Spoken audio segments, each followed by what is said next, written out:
ఉషోదయం ప్రేమించు కాపరి ఉషా కిరణాలు ఉదయకాలపు వాక్య ధ్యానమునకు మిమ్మల్ని ఆహ్వానిస్తున్నాం. ప్రార్థన. సర్వోన్నతుడ గొప్ప దేవ యేసయ్య, ఈ ఉదయకాల సమయంన నీ యొక్క వాక్యము కొరకు మేము సిద్ధపడి ఉండగా నాతోను మాతోను మాట్లాడు. కార్యక్రమం వీక్షిస్తున్న ప్రతి ఒక్కరికి ఆశీర్వాదకరంగా చేయమని, వినగలిగిన చెవిని నీ వాక్యమును గ్రహించుకుంటే మనసునిచ్చి మమ్మల్ని దీవించమని యేసు పరిశుద్ధ నామమున అడిగి వేడుకుంటున్నాను పరమ తండ్రి, ఆమేన్.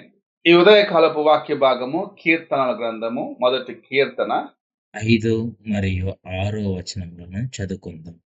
కాబట్టి న్యాయ విమర్శలో దుష్టులను, నీతిమంతుల సభలో పాపులును నిలువరు.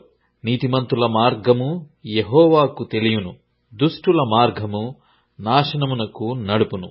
ఈ కీర్తన భాగము మనకు బాగా తెలిసిన ఒక కీర్తన భాగం. చిన్ననాటి నుండి బాగా కంఠపాఠముగా నేర్చుకున్న ఈ కీర్తనలో చివరి 2 వచనంలో మనం చూసినట్లయితే దుష్టులు న్యాయ తీర్పుకి ఎలాగూ, దేవుని యొక్క ప్రజల పట్ల దేవుని యొక్క ప్రేమ ఎలాంటిది, నీతిమంతులు లేకుంటే దేవుని యందు విశ్వాసము కలిగిన వారి యొక్క కార్యములను ప్రభు ఎలాగూ చూస్తున్నాడు, వారి యొక్క మార్గములను ప్రభు ఎలాగూ ఎరిగి ఉన్నాడు అన్నది మనము చూడగలుగుతున్నాం. దేవుని యందు విశ్వాసం ఉంచని వారు, ఎవరైతే తమ యొక్క సొంత తలంపుల చేత ఈడవబడిన వారిగా, పాపమునకు లోకమునకు స్థలమిచ్చిన వారిగా ఉంటున్నారో, వారు గాలికి చెదరగొట్టబడే పొట్టు వలె ఉంటారు. వారు దేవుని యొక్క సన్నిధిలో న్యాయ తీర్పులో నిలబడే వారిగా ఉంటారు. దేవుని యొక్క న్యాయ తీర్పుకు గురి అయ్యే వారిగా ఉంటారు అని దేవుని యొక్క వాక్యము సెలవిస్తుంది. అయితే నీతిమంతుని యొక్క మార్గమును ప్రభువు చూస్తూ ఉన్నాడు. అతని యొక్క నడకను చూస్తున్నాడు.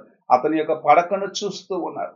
అతడు కూర్చుండుట, అతని నిలుచుండుట సమస్తమును చూసి ప్రభు అతనిని కీడుకు తప్పించేవాడిగా, నాశనమునకు తప్పించేవాడిగా ఉన్నాడని దేవుని యొక్క వాక్యము సెలవిస్తూ ఉన్నది. నీవు ఆయన యందు ఎలాంటి నమ్మిక కలిగి, అనగా దేవుని యందు పరిపూర్ణమైన విశ్వాసము కలిగి ఆయన వాక్యానుసారముగా జీవించి వాక్యమును నీ యొక్క జీవితంలో భద్రపరుచుకొని నడిచినట్లయితే ప్రభు నీ వైపు చూస్తూ ఉన్నాడు.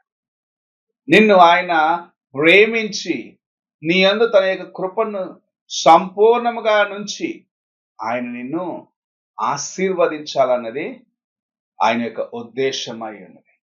నీ మార్గమును చూస్తూ ఉన్నాడు. నువ్వు ఎక్కడికి వెళ్తున్నావు, ఎక్కడ నీకు శోధన ఉన్నది, ఎక్కడ నీవు శోధనలో పడిపోతావేమో, ఎక్కడ నిన్ను అపవాది శోధించి నిన్ను దేవునికి దూరము చేస్తాడని యొక్క మార్గాన్ని చూస్తూ ఉన్నాడు. ఆయన నిన్ను రక్షించేదానికి, నిన్ను కాపాడుకొనుటకు, కీడుకు తప్పించేదానికి, నాశనమునకు తప్పించేదానికి ఆయన నీ యందు లక్ష్యము పెట్టిన వాడిగా ఉన్నాడని దేవుని యొక్క వాక్యం సెలవిస్తుంది. అయితే అన్యాయస్తులు లేకుంటే పాపములో నివసించే వారి యొక్క జీవితం మనం చూసినట్లయితే వారు దేవుని యొక్క న్యాయ తీర్పుకు తమ్ము తాము సిద్ధపరచుకుంటారు. పాపుల యొక్క జీవితంను దేవుని యొక్క సన్నిధికి ప్రభు దూరము చేస్తాడని సెలవిస్తూ ఉన్నారు. వారు గాలికి చెదరగొట్టబడేవారిగా, గాలికి ఎలాగైతే పొట్టు ఎగరగొట్టుకొని పోయి దాని యొక్క ప్రవాహం ఎలాగుంటే అలాగ వెళ్ళి చెదిరిపోతుందో, అలాగనే పాపులు లేకుంటే దేవుని యొక్క కార్యములను ఎరుగని వారు ఉన్నారని దేవుని యొక్క వాక్యం సెలవిస్తుంది. ఈ ఉదయకాలంన నీవు దేవుని యొక్క దృష్టికి ఎలాగున్నావు? ఆయన నిన్ను చూసి బలహీనతకు నిన్ను తప్పించేదానికి, శోధనకు నిన్ను తప్పించేదానికి నీ హృదయము దేవుని ఎదుట యథార్థముగా ఉన్నదా, ఆయన ఆశించిన మెట్టులో ఉన్నావా అని నిన్ను నీవు పరీక్షించుకొని దేవుని యొక్క వాక్యమును నీ హృదయములో భద్రపరచుకున్నావు. ప్రభు నిన్ను తన యొక్క కృపచేత ఆశీర్వదించాలని ఆశిస్తూ ఈ ఉదయకాల సమయంలో మాట్లాడుచూ ఉన్నాడు. కీర్తనకారుడు చెప్పిన రీతిగా దుష్టుల ఆలోచన చొప్పున నడువక, పాపుల మార్గమున నిలువక, అపహాసకులు కూర్చుండు చోట కూర్చుండక, యెహోవా ధర్మశాస్త్రమందు దివారాత్రములు ధ్యానిస్తూ ఆనందించే వ్యక్తిగా నీ ఉండాలని ప్రభు ఈ ఉదయకాల సమయంలో మాట్లాడుచూ ఉన్నాడు. నీవు అలాంటి కృపను నీ జీవితంలో కలిగి ఉండి ఆయన వైపు చూస్తూ ముందుకు వెళ్ళటకు ప్రయత్నించును. ప్రార్థన చేసుకుందాం.